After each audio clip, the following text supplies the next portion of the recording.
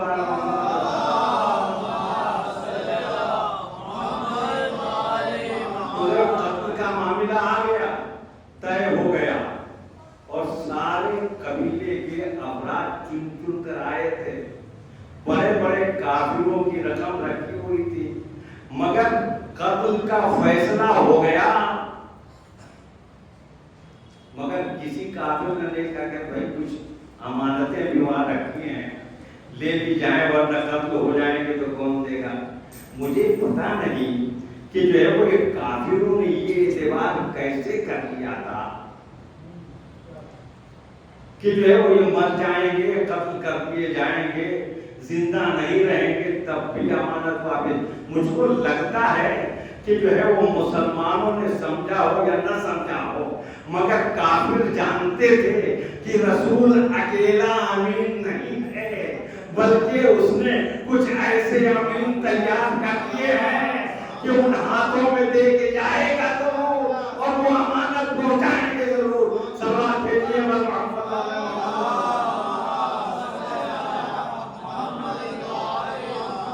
اور پیغمبر نے بھی مضبوط اور محفوظ ہاتھوں میں امانت چھوڑی، صرف امانت کے لیے آپ نے مولا علی سے کہا کہ تم شہر میں رہو، مجھے حکم ہے جانے کا۔ یہ اور بات ہے کہ اللہ نے اور منصوبہ بنا دیا اور آواز دی کہ بھائی کہ وہ امانت پہنچانے کے لیے تو رسول محفوظ ہاتھ سمجھ کے علی کو یہاں چھوڑ رہے ہیں، مگر رسول کی جان بچانے کے لیے رسول کے بستر پر میں سلا کے آواز دوں گا، وَمِنَ النَّاسِ مَن يَشْرِي نَفْسَهُ ابْتِغَاءَ مَرْضَاتِ اللَّهِ وَاللَّهُ رَءُوفٌ بِالْعِبَادِ۔ صلوات بھیجیے محمد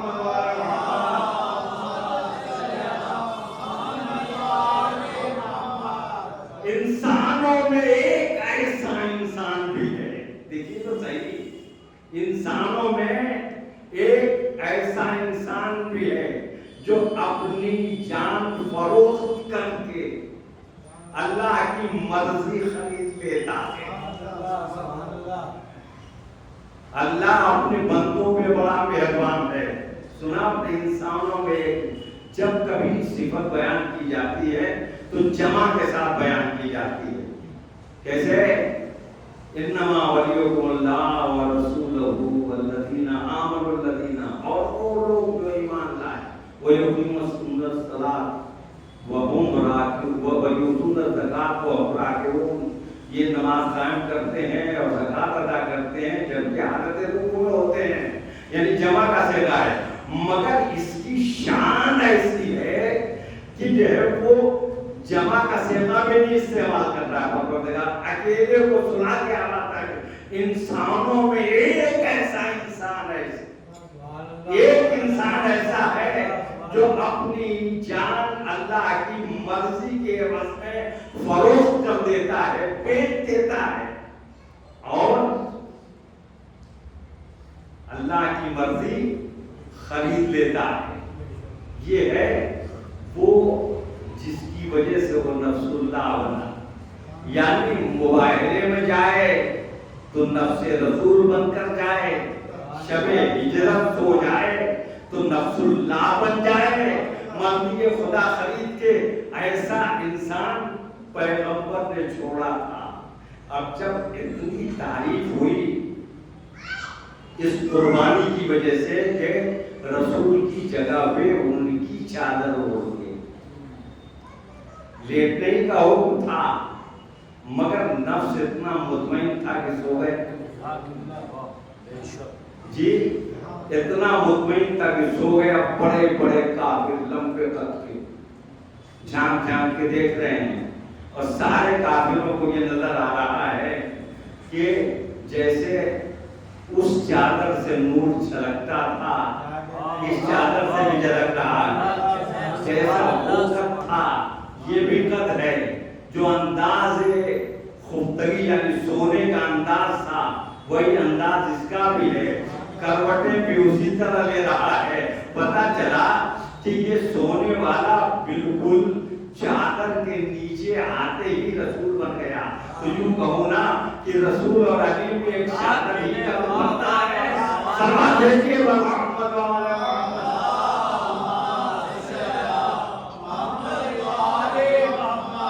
جیسے ہی یہ کافر صبح ہوئی تو اندر گئے، کود کود کر گئے، اور جانے کے بعد جب کھڑے ہوئے تو سونے والے نے چادر الٹ دی، انہوں نے گھور کے دیکھا، بڑے بڑے بھیانک کافروں نے، تو انہوں نے بھی گھورا، یہ کیا بات ہے، کیسے؟ کہا رسول اللہ کہاں گئے؟ اب نام لیتے ہیں وہ تو میں کہہ رہا ہوں احتراماً کہ وہ کہاں گئے؟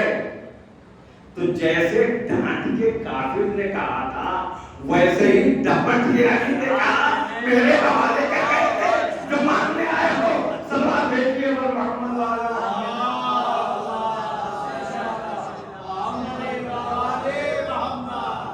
جیسے یہ آیت نازل ہوئی، اس ایثار اور قربانی کی وجہ سے معمولی بات نہیں ہے، پروردگار فرشتوں سے کہنے لگا جبرائیل و میکائیل تمہاری عمریں ایک دوسرے سے فرق رکھتی، پتا دونوں میں نہیں ہے کس کی عمر زیادہ ہے کس کی کم ہے۔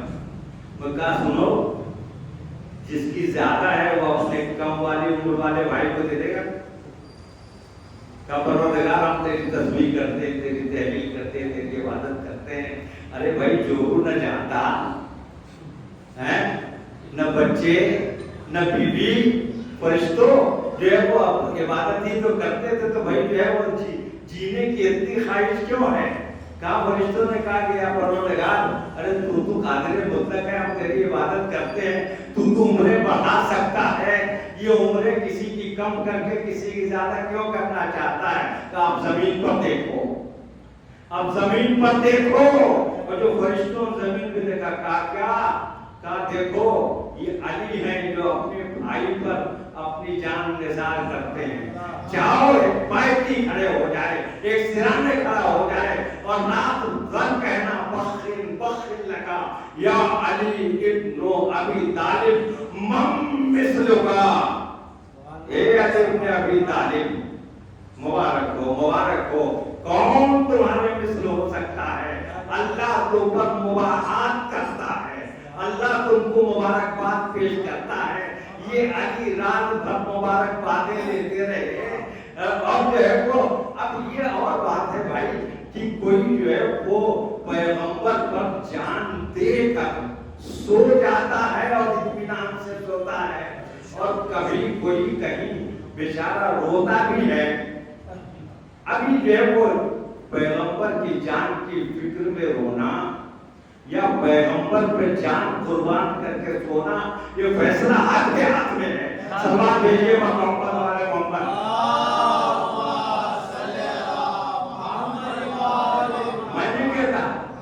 میں نہیں کہتا کہ جو ہے وہ جان کی فکر میں نہیں رو رہے تھے، تاریخ جو ہے وہ بتانے کی کوشش کرتی ہے کہ ان کو بڑا پیغمبر کی جان کا، جی ہے نا، پیغمبر کی جان کی فکر بہت تھی، اس لیے رو رہے تھے۔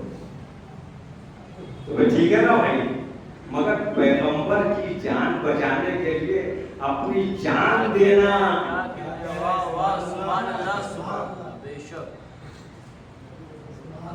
اور جو ہے وہ جان کی فکر میں رونا، دونوں برابر تو نہیں ہو سکتا. تو بھائی دیکھو اللہ نے اس کے بعد یہ سند دی کہ اللہ کی مرضی کے لیے اپنا نفس بیچ دیتے ہیں. کاش کے یہ وحی کا سلسلہ بند نہ ہوتا. تو میرا دل کہتا ہے کہ کربلا میں 72 کے لیے یہی آیت نازل ہوتی، ایک کے لیے نہیں 72 کے لیے آیت. آپ کہیں گے علی معصوم، علی مولا، یہ سب یہ وہ الگ بات ہے. علی کی ایک صفت کی وجہ سے یہ آیت نازل ہوئی ہے، قربانی کی صفت. تو کربلا میں قربانی دینے والوں کی عظمت کو کوئی پہچانے، کوئی پہچانے کہ قربانی دینے والے کون تھے. تھے تو کوئی غلام بلتیس قبیلے کے تھے، اس قبیلے کے تھے. مگر جب ہمارے امام زمانہ علیہ السلام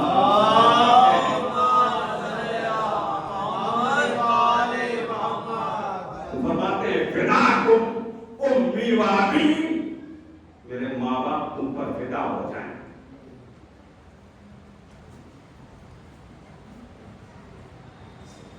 تم بتا بدل ارض التي فيها تم حسین پہ قربان ہو کر، رائے خدا میں قربان ہو کر ایسے پاک ہو گئے کہ جس زمین میں دفن ہو گئے وہ زمین بھی پاک ہو گئے.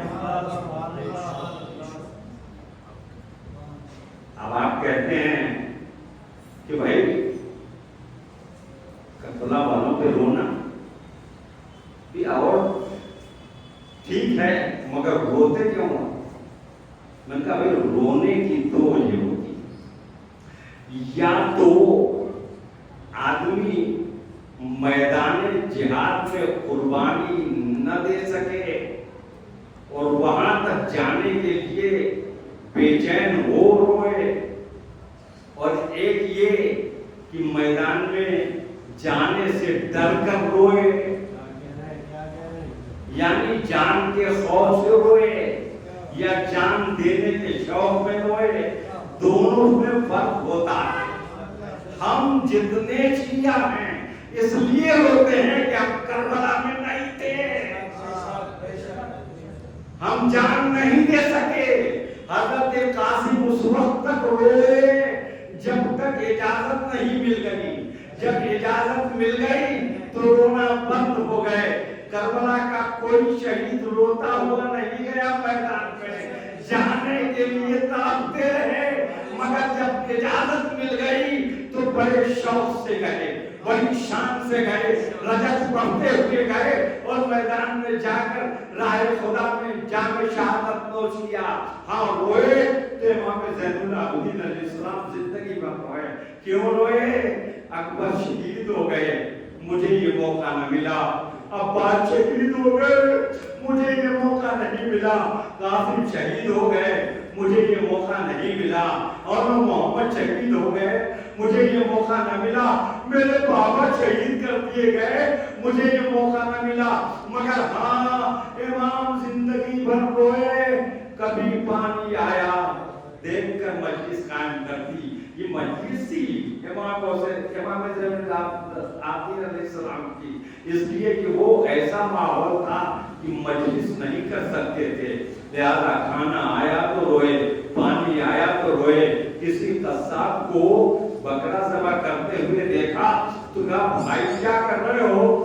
کہا مولا ذبح کرنے جا رہا ہوں، آپ کی نانا کی سنت کے مطابق ذبح کر رہا ہوں. کہا یہ بتاؤ پانی پلا لیا ہے؟ اس نے کہا ہاں مولا پانی تو پلا لیا ہے، اور ہمارا طریقہ ہے نا قصابوں کا کہ جب تک پانی نہیں پلا لیتے اس وقت ذبح نہیں کرتے. امام نے کربلا کا رخ کیا. بابا ارے قصاب جانوروں کو پانی پلا کر ذبح کرتے ہیں، ارے رسول کے دل کے ٹکڑے کو پیاسا ذبح کر دیا گیا. اللہ اکبر روتے رہے. روایتوں میں لکھا ہے شہاب الدین یہ بہت بڑے عالم تھے اور شام کی حکومت سے بھی بڑا سلسلہ تھا ان کا. شہاب الدین ظاہری اس وقت امام مانے جاتے تھے امت مسلمہ کے. وہ ایک دن امام کی خدمت میں آئے، دل کے گوشے میں کچھ اہل بیت کا احترام تھا، کہا مولا میرے گھر شادی، میرے گھر چلے چلے۔ امام نے سنا اور ایک مرتبہ تڑپ کر بیٹھ کے کہا زہری جب سے پاپا شہید ہوئے اس وقت سے ہم نے شادیوں میں جانا بند کر دیا۔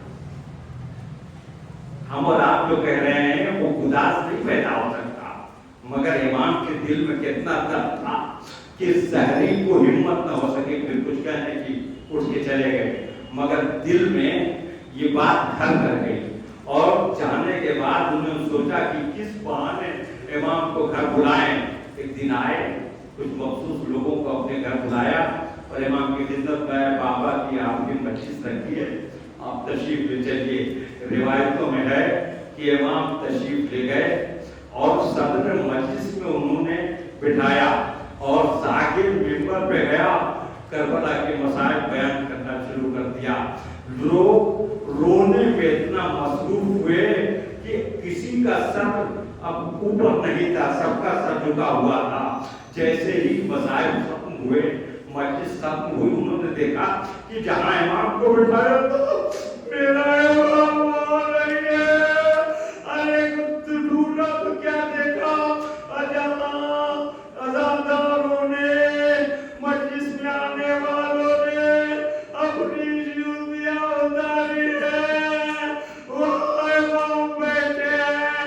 ارے زہری طرف گئے، جا کر قدموں میں گر گئے، قدموں کا بوسہ لے کے کہا مولا میں نے تو آپ کو وہاں بٹھایا تھا، ارے آپ یہاں کیسے بیٹھ گئے؟ کہا زہری جو میری نگاہیں دیکھ رہی ہیں وہ تم نہیں دیکھ رہے ہو۔ ارے اس مجلس میں کون کون آیا ہے، ارے مجھے معلوم ہے۔ ارے شہزادی، ہماری دادی، ہمارے لالا، اجرکم اللہ وسيعلم الذين ظلموا أي منقلب ينقلبون إنا لله وإنا إليه راجعون رضا بقضائه وتسليما لأمره فإلها دع الزهراء وأبيها وبعلها وبنيها جدا من جس دنیا سے گزر جگہ جو زندہ ہوں گا ہمارے سوال کی جو مقبولوں کو کا چہرہ کرنا، جو بیمار ہیں ان کو شفا کامل دعائیں، اور پروردگارا ہم سب کو اسوہ اہل محمد اسلام پہ زندگی گزارنے کی توفیق عنایت فرما۔ پروردگارا جہاں کہیں مظلومین ہیں، مظلومین کی نصرت اور مدد فرما، خصوصاً فلسطین اور شام اور ایران میں جو مظلومین کی نصرت فرما، ظالموں کو نیست و نابود فرما۔ پروردگارا غزہ والوں کا کفیل بن جا، ان کا وکیل بن جا، ان کا نصیر بن جا، ان کا مددگار بن جا، اور ظالموں کو ان کے کفر کردار پہنچا دے۔ وہاں کے محمد علیہ السلام جب تک دنیا میں رہیں ہم سب کو دامان علیہ السلام کے ساتھ دنیا میں رکھنا، اٹھانا تو انہیں کی محبت کے ساتھ اٹھانا، امام زمانہ اسلام کو ضرور نما، ہم کو کے ناصروں محفوظ فرما، آمین یا رب العالمین۔ اللہم تقبل منا